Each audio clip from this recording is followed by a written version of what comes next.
sharaf la-aan iyo adduun la-aan iyo sishin ay galaan intuba ay iskugu darmatay. gabadhana waxaa la sheegay in midi dhabarka laga geliyey oo midi ku taalo oo nabarkaasina ku yaalo ayaa la sheegay.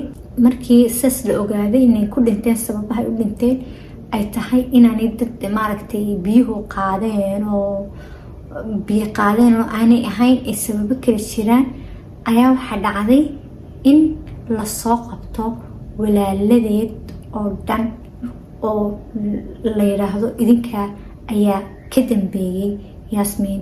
maayo waxaa la ogaaday inay xaaladani tahay xaalad dhaxal iyo waxaas ayaa waxaa lasoo qabtay walaaladeed kii oo 3 wiil ee la dhashay ayaa lasoo qabtay oo ku ugu yaryahay 16 jir. markii lasoo xiray ee la garaacay waxba wuu sheegi waayeen kuwa waaweyna. kii yaraaba markii la garaacay ayuu wax kasta sheegay u qirtay siday wax u dhaceen. wuxuuna sheegay walaalkooga weyn ee Maxamed inuu ka dalbaday inuu Yasmin dabagalo uu dilo, sababtuna ay tahay inay dhaxalkeedii rabto oo haday dhaxalkeeda qaadatana guryaha iyo beeraha iyo wax kasta la iibin doono, aynay wax kastana la qaybsanayso. markii sidaas dhacday ayaa waxaa uu dabagalay Yasmin. wuxuu eegin jiray markay banaanka u baxayso iyo waqti aan cid la joogin ayuu isku dayay inuu helo. marka ay Yasmin maalintaas diyo tagtay meesha webiga oo isle dharka soo maydh oo ayuu dabagalay. markuu dabagalay wuxuu arkay 2 gabdhood oo kale la joogta Yasmin, saaxiibadeed iyo gabadh kale. gabadha ay saaxiibka yihiin, saaxiibas yihiin. wuxuu sugay intay gabdhihii ka tegayeen.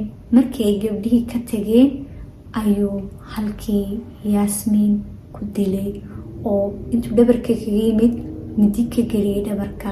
markuu midi dhabarkii ka geliyay ay soo jeesatay ayaa wuxuu sameeyay caloosha intuu laaka markii soo jeesatay ayuu caloosha haddana laaka kaga dhuftay.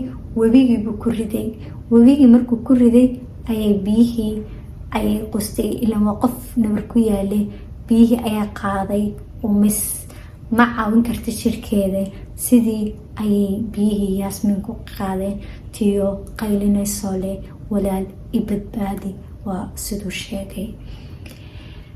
wuu tagay walaalkii Maxamed ayuu u tagay. wuxuu yidhi waan soo dilay Yasmin. markii ay saas dhacday ayaa wuxuu sameeyay walaalkii inuu yiraahdo horta waa kuwii u saambeen bay ka sheegeen oo waa ku yiri ninkaas u yimaada habeenkii oo wax arkay walaalkeyga yar ayaa arkay tiyo maaragtay ninkaas u sii galayo oo ninkaas ay maaragtay wax kaliya u tagtay. ninkaas ay la saaxiibtay oo markii hore beenta ka sheegay. markii dambana oo sheekadan ay khadadeen inay dilaan ay go'aansadeen. markii saas dhacday wixii walaalkii waan soo dilay, hawshii waan soo dhameeyay. adii dirtay markuu dilkii dhacay ku yiri hawshii waan soo dhameeyay ayaa inuu wuxuu sameeyay Maxamed adeeradeed iyo abtiyaasheed uu u tagay uu yiri Yasmin ma idin timaday? Yasmin waan waayay. oo sidaas adeeradeed iyo abtiyaaladeedba ka dhaadhiciyay inuu gabadhii leeyahay. kadibna waa ku yiri way baxsatay oo ninba la baxsaday. ninka aan ii sheegay waa ku wiilkii dilay ee xiray ee waxba lagu waayay, wiilkii jaarkooga ahaa. waxaasoo dhan waxaa loo sameynayay si aan loo ogaanin inuu ay dilkan geysteen. weliba markii ay saas sameeyeen dileenba lasoo dilayba may sameyneen 2 cisho kadib ay saas sameeyeen si aan waxbaba loo helinba. abtiyaaladeed iyo adeeradeed maqleena sheekada qof kasta wuxuu dhihi jiray sharaftayadii ay ku ciyaartay. qof kasta wuxuu isku dayay inuu soo helo qofka ugu horeeyay ama abtigeeda ha ahaado ama adeerkeeda ha ahaado uu dilo sharaftoodii ceebaysay. waxaasoo dhan wuxuu sheegay in walaalkii maxamed ka dambeeyey oo go-aan maaragtay ay ku gaadheen si aanay ula qaybsanin, si aanay dhaxalka ula qaybsanin. waxaasoo dhan uu sameynay walaalkii ka dalbaday ayuu sheegay oo isagu u diray. reerkii wiilka reerka dhalay ay ka dalbadeen yidhaahdeen sharafteedii iyo ku ciyaaray oo gabadhii buu nagala baxsaday, haddana gabadhii wuu dilay. magta iyo sharaf iyo maktaba waa inaadna siisaan ay ku yidhaahdeen. ayaa markay ogaadeen inay inantooda u dileen si aanay dhaxalka ula qaybsan, inankooguna gabadhan uu badbaadinayay, yaasmiin uu badbaadinayay, saas darteed u dhintay, ayaa kuwii kale weerar kusoo qaadeen kuwan oo ay dhaheen sharaftii wiilkayga iyo ad meel kaga dhacdeen, sababta uu dhintayna tahay inantiina uu gabadhiina kiyo badbaadin raba ee naftiisa ku waayay, haddana sharaftiisii meel kaga dhacdeen, waa inaad magtiisii bixisaan iyo sharaftiisii meelad kaga dhacdeenba, labada lacagayoba waa inaad bixisaan.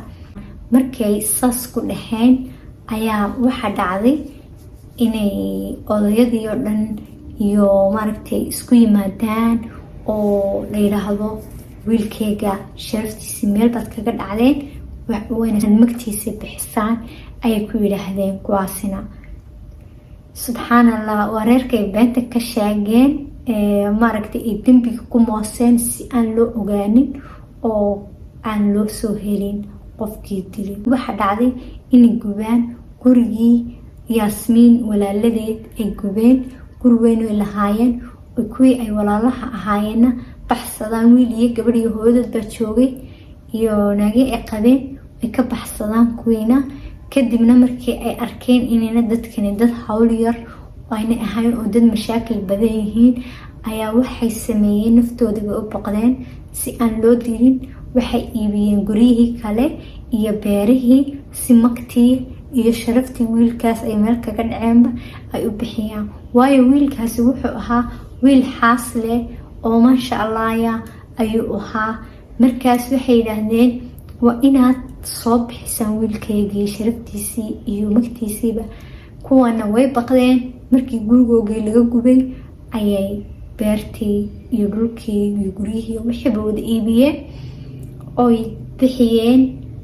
wiilkii magtiisii iyo sharaf dhowgiisiiba ay xal ka bixiyeen oo sidii ay ku bixiyeen.